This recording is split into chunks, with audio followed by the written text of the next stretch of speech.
Muy buenas noches para todos. Soy el doctor Nicolás Daniel Sánchez Hernández, médico general egresado de la Universidad El Bosque. El día de hoy les vengo a hablar de toracostomía cerrada, técnica quirúrgica y manejo del sistema de drenaje. De antemano quiero agradecer a los doctores Luis Felipe Cabrera, Mauricio Pedraza y Jan Pulido por permitirme este espacio y asimismo a todos los que están en este en vivo. Esta es la bibliografía del tema y al final de la presentación encontrarán el link de cada artículo para que puedan profundizarlo. A continuación, los temas que vamos a tratar a lo largo de la charla: definición, indicaciones, contraindicaciones, reparos anatómicos, técnica quirúrgica, manejo del sistema de drenaje, fisiología del espacio pleural, sistema del drenaje pleural y cuándo retirar el tubo de tórax, teniendo en cuenta que es un tema muy debatido en la actualidad. La definición de toracostomía cerrada es la introducción de un tubo a la cavidad pleural cuyo objetivo principal es el drenaje de aire, sangre, bilis y otros líquidos. A continuación, vemos la realización de una toracostomía cerrada en un paciente joven quien fue impactado por un proyectil de arma de fuego en región toracoabdominal izquierda, al que se le realizó inicialmente una radiografía de tórax con una imagen radioopaca basal izquierda sugestiva de hemotórax. Al paso del tubo inicialmente se vio aproximadamente 300 cc de sangre. Dentro de las indicaciones absolutas tenemos el neumotórax abierto, neumotórax cerrado o neumotórax iatrogénico, neumotórax simple o neumotórax a tensión, hemotórax y hemoneumotórax. Dentro de las indicaciones relativas tenemos quilotórax, empiema y derrame pleural.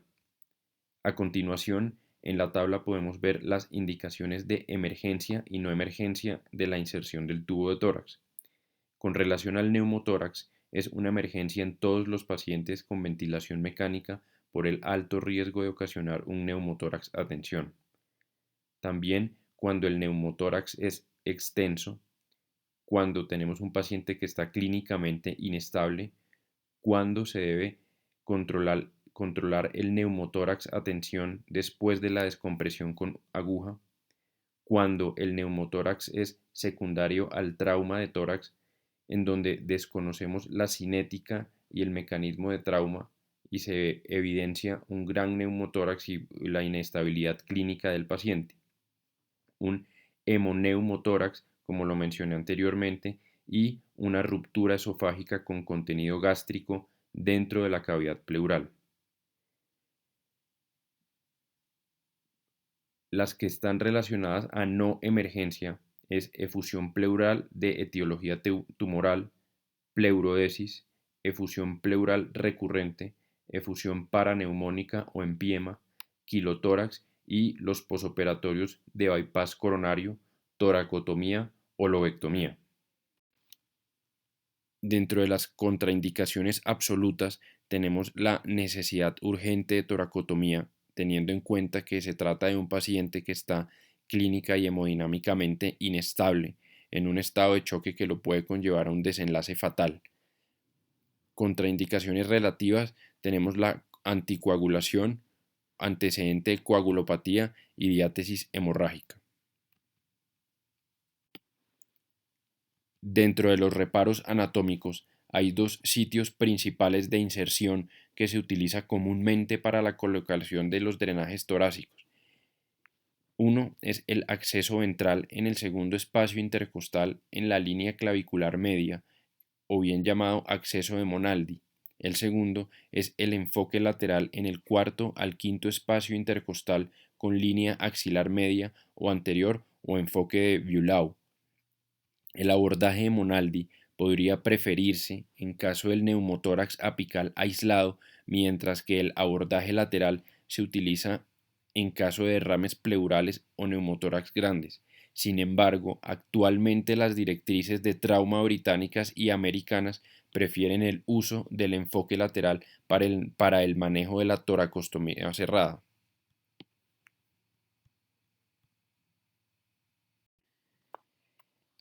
Dentro de los reparos anatómicos, siempre que se vaya a realizar una toracostomía cerrada, se debe tener en mente el triángulo de seguridad, dado que esto nos da un menor riesgo de lesión de ramas de la arteria mamaria interna y menor riesgo de lesión del paquete neurovascular del arco costal que recorre el borde inferior de la costilla superior en donde se realiza la lesión. Los límites del triángulo de seguridad son: el anterior es el borde lateral del músculo pectoral mayor, el posterior es el borde anterior del músculo dorsal ancho, el límite inferior es la línea mamilar o el quinto espacio intercostal y el vértice es el ápice axilar. A continuación, en estas dos imágenes vemos el ejemplo del paquete neurovascular del arco costal.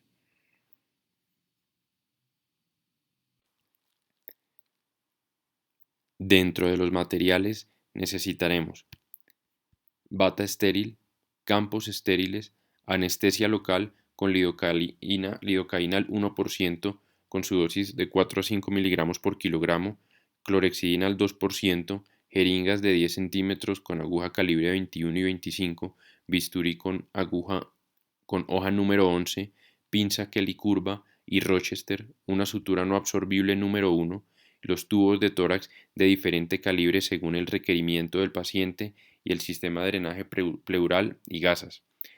Actualmente se ha aceptado que un diámetro efectivo para lograr un buen drenaje, ya sea un neumotórax o hemotórax, oscila entre 28 a 32 French, según ATLS-10. Sin embargo, el tubo de tórax, en un estudio reciente, el tubo de tórax de 28 French se destacó por su capacidad para mantener altos índices de flujo, pero aún ser permeable con un tamaño de abertura de toracostomía más pequeño. Por esto el tubo de 28 French ofreció la mayor combinación de velocidad alta y constante capacidad para mantener la permeabilidad a pesar de la presión exterior sobre el tubo. Este estudio concluyó y los autores creen que el tubo de 28 French debería ser el tubo torácico de elección para la mayoría de los escenarios clínicos. No les hablé de antibióticos debido a que no se recomienda el uso de antibióticos para los tubos torácicos colocados en el contexto de un neumotórax espontáneo u otras condiciones no traumáticas.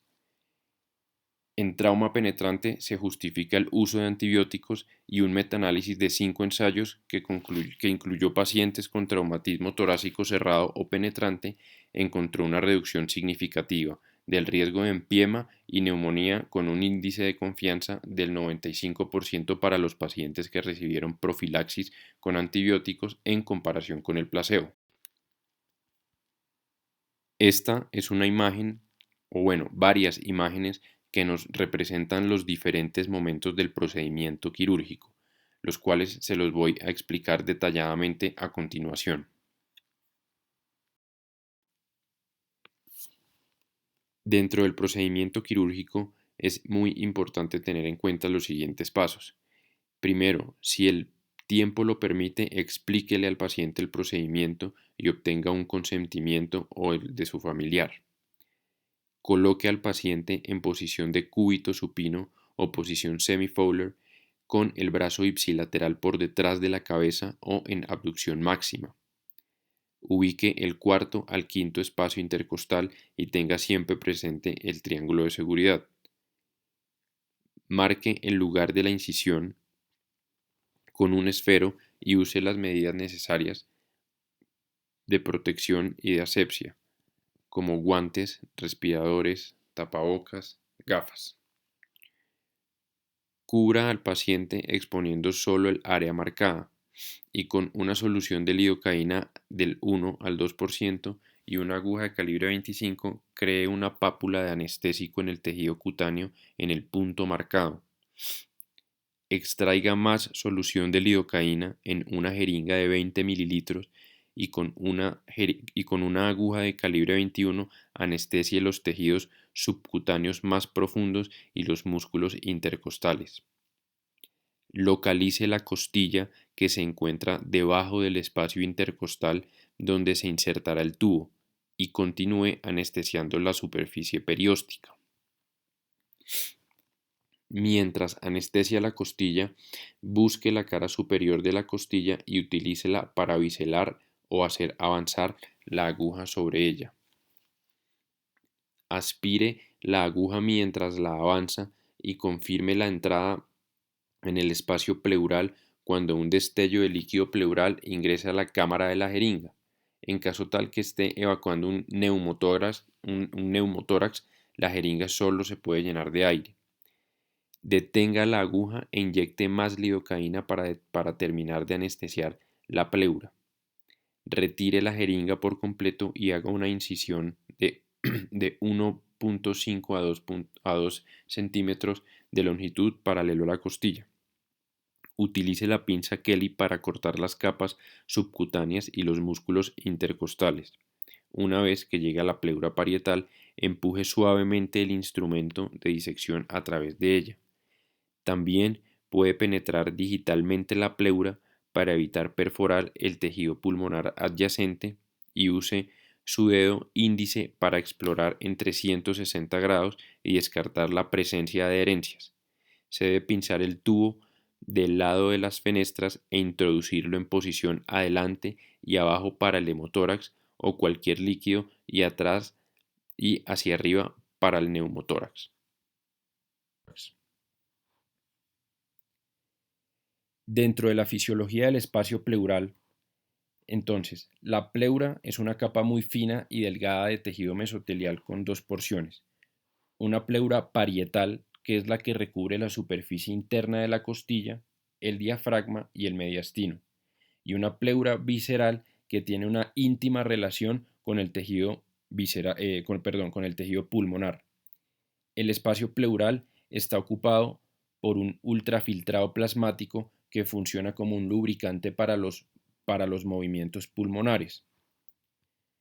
Durante el ciclo respiratorio normal, las fuerzas de retracción elásticas del pulmón que tienden a colapsarlo y los movimientos de la pared del tórax que tienden a ensancharlo generan una presión intrapleural que varía entre menos 8 centímetros de agua durante la inspiración y menos 2 centímetros de agua durante la expiración.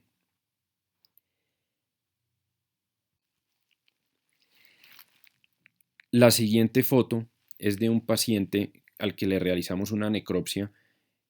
Fallece por un trauma de tórax cerrado, en donde a la extracción de las piezas se evidenció la ruptura del árbol traqueobronquial, se evidenció un hemotórax bilateral. En este caso se alcanza a captar un hemotórax izquierdo que tenía más o menos 550 cc de volumen. En la cavidad derecha había un volumen más o menos de 230 cc. En la imagen de al lado se puede evidenciar un pulmón izquierdo colapsado con relación al pulmón derecho. Esto es para ejemplificar, es un ejemplo de lo siguiente: la acumulación de agua, aire, sangre u otros líquidos en el espacio pleural conlleva la pérdida de la presión negativa normal del pulmón, y esto nos conlleva un colapso pulmonar, ocasionando hipoventilación e hipoxia alveolar, que son los responsables de la acidosis metabólica. Esto nos conlleva a hipercapnia, que es el responsable de la acidosis respiratoria, y ese colapso pulmonar desplaza el mediastino hacia el lado contralateral. En ocasiones puede haber disminución del retorno venoso. Entonces, el propósito del drenaje pleural no solamente es la evacuación del material acumulado, sino la restauración de las presiones pleurales y de la fisiología respiratoria normal.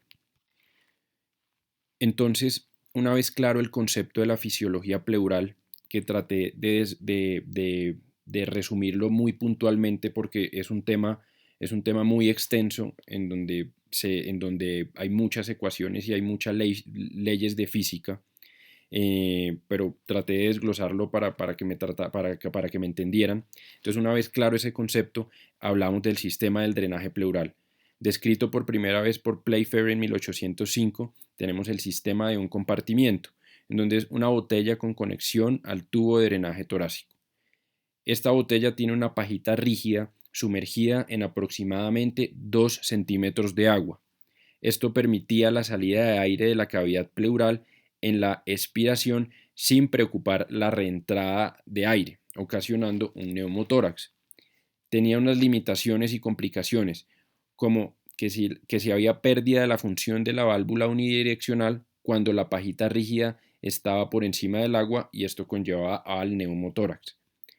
La otra complicación era el drenaje del líquido pleural en la botella, aumentaba el líquido aplicado previamente de 2 centímetros de agua y esto conllevaba una necesidad, a una necesidad de mayor presión para eliminar el contenido de la cavidad pleural. Otra limitante y complicación era que si la botella se ponía en un sitio más alto del lugar de inserción del tubo, permitiría que el líquido retornara a la cavidad pleural, ocasionando mayor derrame, menor función respiratoria y mayor riesgo de empiema.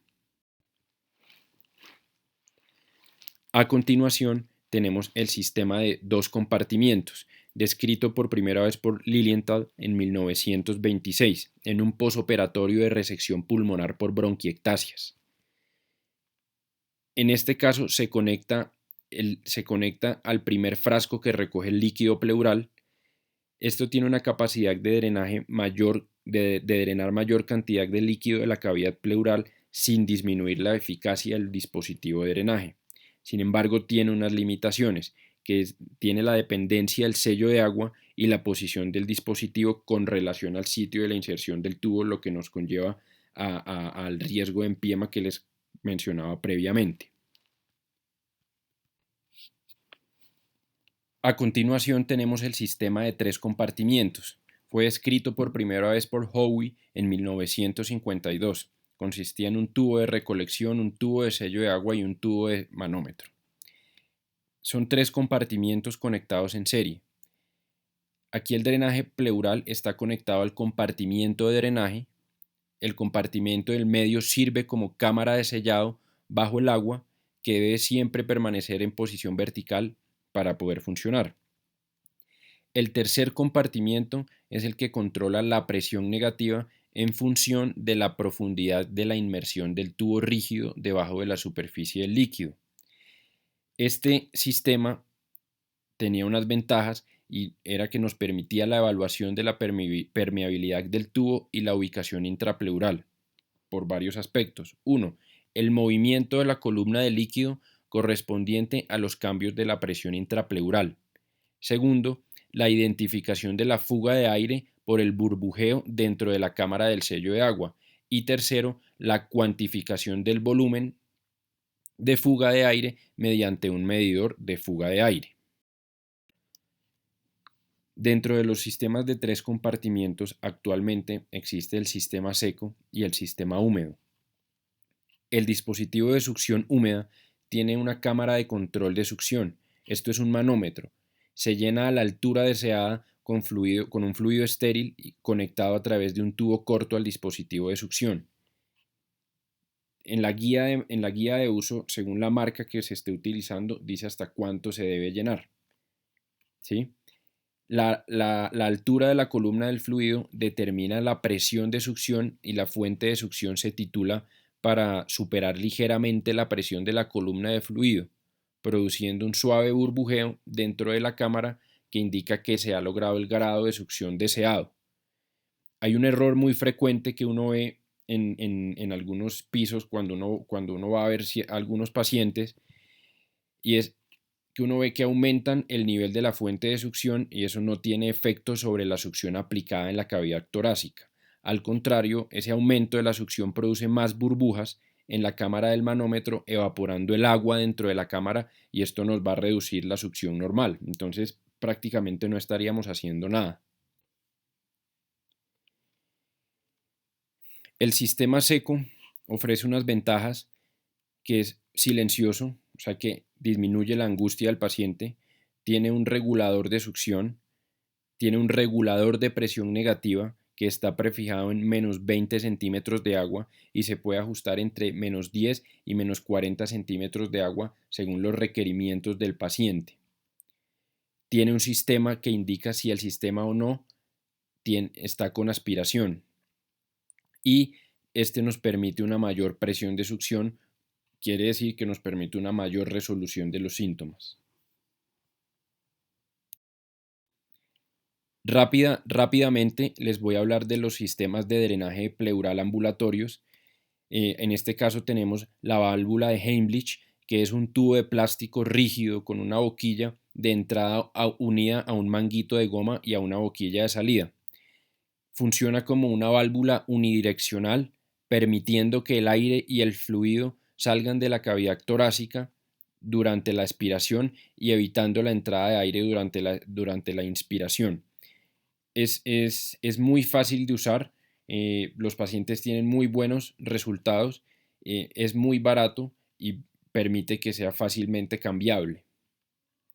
Cuando el aire pasa de la cavidad torácica se produce un sonido de aleteo distintivo, lo que garantiza pues, que básicamente está funcionando.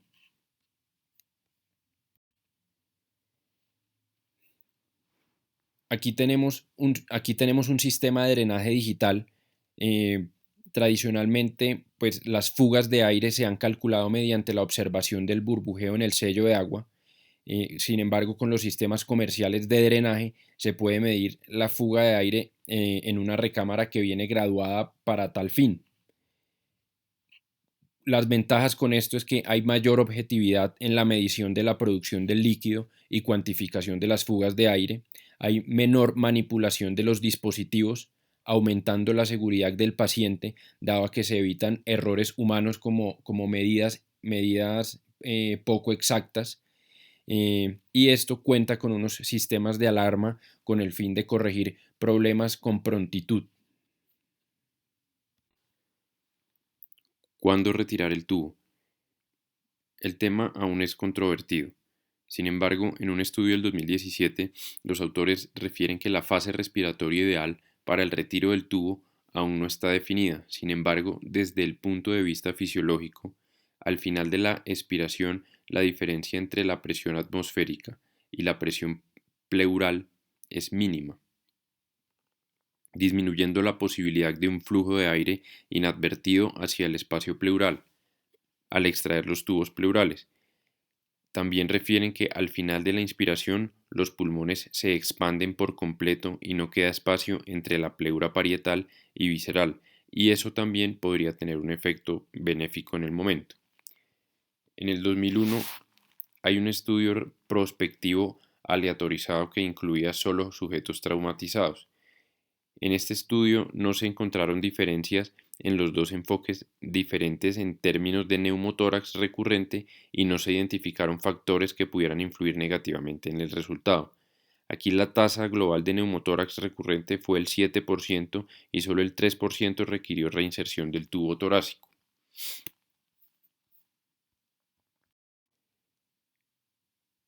Sin embargo, puntualmente las condiciones para retirar el tubo es que el tubo oscile cuando el drenaje del líquido pleural sea fisiológico, es decir, que tenga un drenaje seroso, que la producción normal del líquido pleural sea de 1 a 2 cc por kilogramo día, que no haya fuga de aire, es decir, una fuga menor a 50 mililitros por minuto en 12 horas o menor a 20 mililitros por minuto en 8 horas, y que la radiografía de tórax muestre el neumo y el hemotórax resuelto.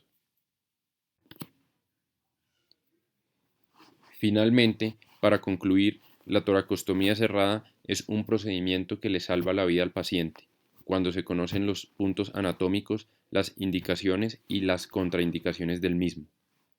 Es muy importante diferenciar los sistemas de drenaje más usados y saber su mecanismo de acción, y asimismo saber su correcto funcionamiento. La comprensión de la fisiología pleural nos permite entender la función de los sistemas de drenaje pleural.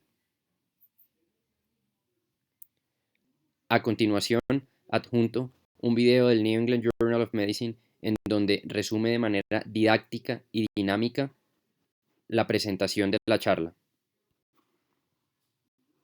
Espero que el tema haya sido de su agrado y de su entendimiento. Quedo atento a las preguntas. Muchísimas gracias.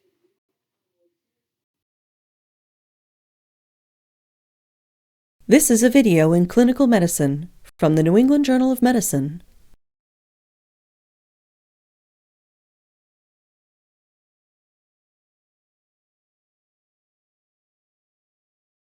The insertion of a pleural chest tube is often done in a setting where immediate action is required. Nonetheless, adherence to sterility, analgesia, sound technique, and safety are always warranted.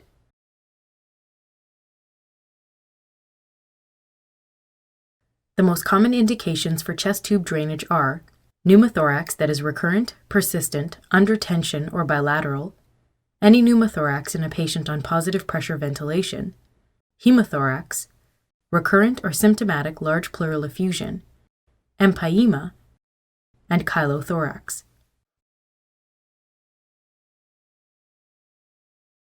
There are relative contraindications, mainly based on hematologic abnormalities, such as bleeding diatheses or coagulopathy.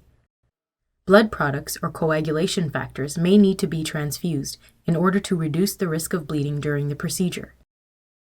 The procedure should be explained and consent obtained whenever possible from the patient or next of kin. A chest X-ray should be performed when possible prior to the chest tube insertion. Sterilized and fully prepared chest tube trays are often available in the hospital. The key materials required in addition are a sterile gown, mask, and gloves, sterile drapes or towels, local anesthetics such as 1% lidocaine, chlorhexidine cleaning solution and sterile pieces of gauze, 25 and 21 gauge needles, 10 cc and 20 cc syringes, a scalpel with size 11 blade, which should be on the chest tube tray, at least 4 or 5 dissecting instruments, such as Kelly curved clamps or artery forceps, which should also be found on the chest tube tray, non-absorbable strong sutures of size 1.0 or greater made of silk or nylon, a chest tube of appropriate size, a sterile drainage system, and dressings for the tube after insertion. The chest tube is sized according to its internal diameter. The length of the tube is marked with numbers to indicate distance into the chest wall. Additionally, there are several drainage holes at the distal end. A radio-opaque stripe runs along the length of the tube and outlines the most proximal drainage hole. This is used to confirm correct placement of the chest tube in the pleural space on a chest X-ray. Choosing the size of chest tube is based on the indications for the tube. In the case of a large pneumothorax in a clinically stable, spontaneously breathing patient, chest tubes with an internal diameter of 16 to 22 French may be placed. In a patient with a large pneumothorax who is clinically unstable, the same rules for chest tube sizes apply. However, if the patient has underlying lung disease, requires mechanical ventilation, or is anticipated to have a large air leak, larger tubes from size 24 to 28 French are recommended. In order to drain a viscous hemothorax or empyema, or to evacuate a pneumothorax in a patient receiving mechanical ventilation, larger diameter tubes sized 28 to 32 French are more often employed. Newer evidence favors the insertion of smaller sized 10 to 14 French catheters, or pigtail drains, for the drainage of pneumothoraces in clinically stable patients, and for malignant pleural effusions. This is done using a Seldinger technique with a guide wire, and often with ultrasound guidance. This technique differs from that used for larger chest tubes and will not be discussed further in this video. Once the chest tube tray is open and all the key instruments are identified, occlude the proximal free end of the chest tube with a clamp or forceps. Next, with another clamp or forceps, grasp the distal end of the tube.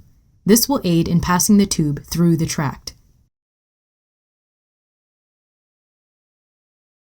The patient should be positioned either supine or in the semi-recumbent position. The ipsilateral arm may be maximally abducted to the side of the patient, or, alternatively, positioned behind the patient's head in order to have optimal exposure of the insertion site.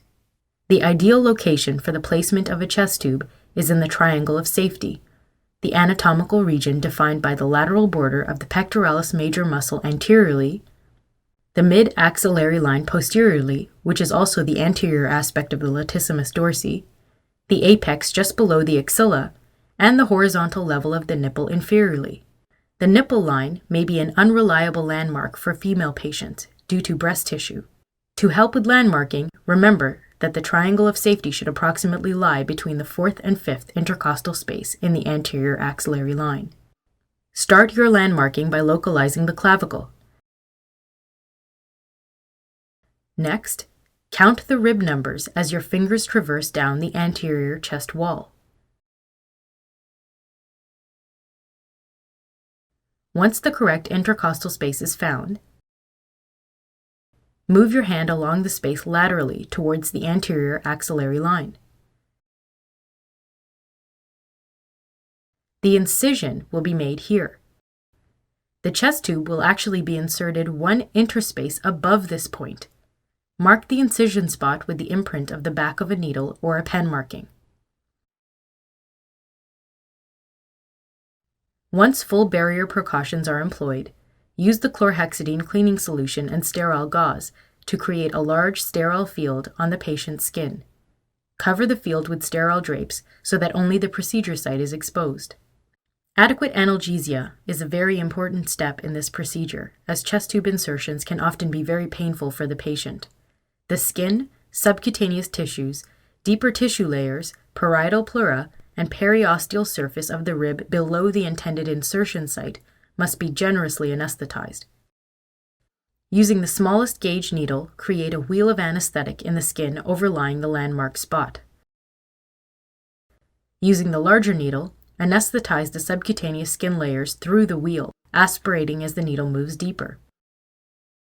Anesthetize the periosteum of the rib that lies below the intercostal space where the tube will be inserted. Once the parietal pleura is encountered, a flash of pleural fluid will fill the syringe if a pleural collection is being evacuated. If a pneumothorax is being drained, the syringe may only fill with air as the needle enters the pleural space. Withdraw the needle, aspirating along the entire path.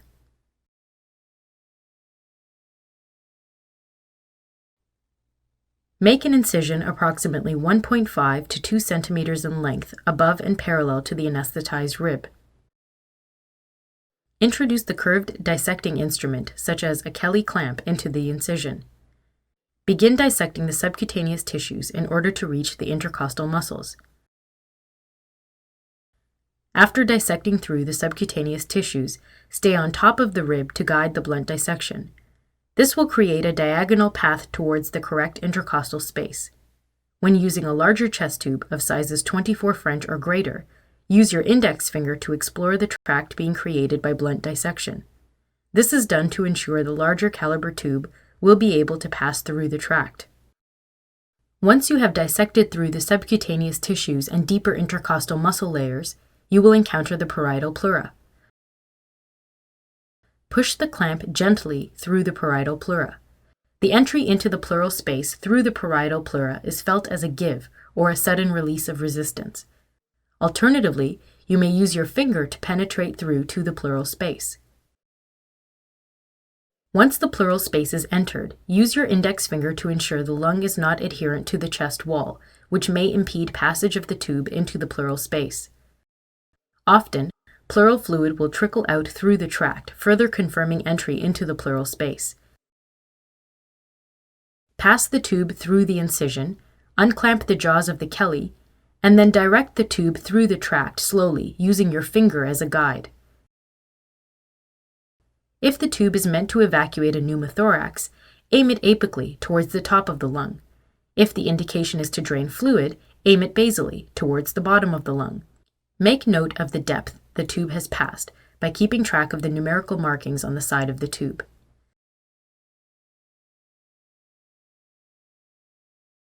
Secure the chest tube to the skin using the heavy sutures. Simple interrupted or mattress sutures are often satisfactory to ensure stability of the tube and avoidance of air leaks around the tube. The free ends of the sutures are wrapped around the tube and tied multiple times to secure it in place. Purse string sutures are not recommended as they yield poor cosmetic results and increase the risk of skin necrosis. Once the chest tube has been secured, a petroleum-based gauze dressing should be wrapped around it. Apply several pieces of sterile gauze around the tube.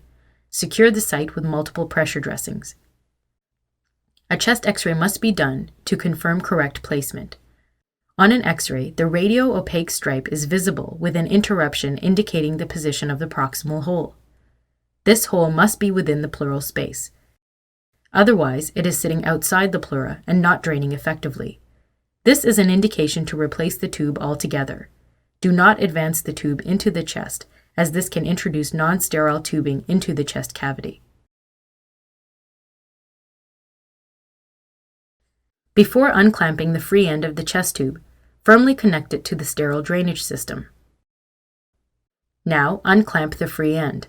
If pleural fluid is being drained, the fluid level in the drainage system will rise. If a pneumothorax is being evacuated, air bubbles will appear. Do not reclamp the chest tube while there is bubbling. This may lead to recollection of a pneumothorax and may even result in a tension pneumothorax. Most commercially available drainage systems use the 3-bottle model of closed drainage and suction. The most important bottle is the underwater seal, which serves as a one-way valve that allows air and fluid to leave the pleural cavity without the risk of re-entry during inspiration. All available pleural drainage systems contain the underwater seal bottle. Bubbling may be seen in this bottle. This will indicate whether there is an ongoing air leak either from the patient or from the system itself. The 2 other bottles that may be present in the drainage system are a collection bottle connected directly to the patient for accumulation of pleural fluid and/or debris, and a suction system that connects to wall suction but regulates the amount of suction actually delivered to the pleural space via a column of sterile water. Suction may be applied if there is a persistent pneumothorax despite the underwater seal, or if a viscous pleural collection is not draining effectively. When evacuating chronic large pleural effusions, the risk of re-expansion pulmonary edema has been well described. A stepwise approach to the drainage of chronic large pleural effusions is recommended, not exceeding 1 to 1.5 liters within a 30-minute period.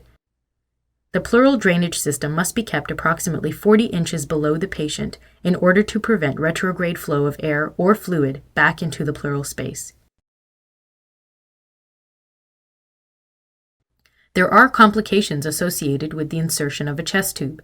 These include bleeding and hemothorax, traumatic perforation of the lung, heart chambers, diaphragm, or intra-abdominal organs, intercostal neuralgia due to trauma of the intercostal neurovascular bundle, intermittent blocking of the tube with clot or debris, subcutaneous emphysema, re-expansion pulmonary edema due to more than 1 to 1.5 liters of fluid drainage in less than 30 minutes, infection of the drain site, and empyema.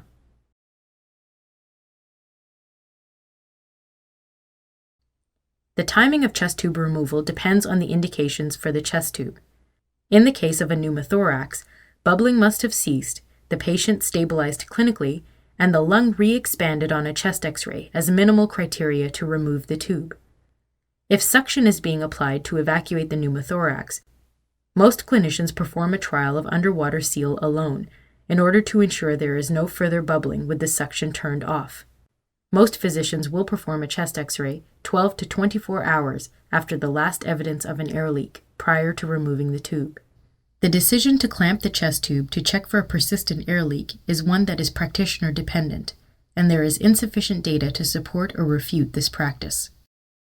If the chest tube was placed to drain pleural fluid, once the drainage volume is less than 200 cc's in a 24-hour period and the fluid is serous, the tube may be removed. If a chest tube was placed for empyema, removal of the tube should be considered only after the patient has stabilized clinically and the drainage criteria are met. If an air leak is persistent or the pleural fluid drainage criteria are not met, a pulmonary specialist or thoracic surgeon should be consulted for more definitive, potentially surgical management. Pneumothorax risk is no different after chest tube removal during end inspiration versus end expiration. Once the sutures are removed, instruct an awake patient to hold his or her breath either after a full inspiration or full expiration, or while performing a Valsalva maneuver. Pull the tube at end expiration if a patient is being mechanically ventilated. Ideally, 2 clinicians should be present during tube removal. Once the tube is removed, quickly seal the incision site with a petroleum-based gauze, reinforced with several pieces of regular gauze on top of it. Secure the site with a pressure dressing. Additional sutures may be required to close the incision. A follow-up chest X-ray should be obtained 12 to 24 hours after the tube has been removed. Closely inspect for any suggestion of a new pneumothorax. Caution must be exercised when removing a chest tube from any patient on a mechanical ventilator, especially in those with high oxygen or positive pressure requirements, chronic lung disease, or other risks for recurrent pneumothorax. Experienced physicians should supervise the decision to remove the tube in these cases. The insertion of a chest tube is often done under extremely critical circumstances. However, using the appropriate techniques and sterile precautions will ensure safe and efficient performance.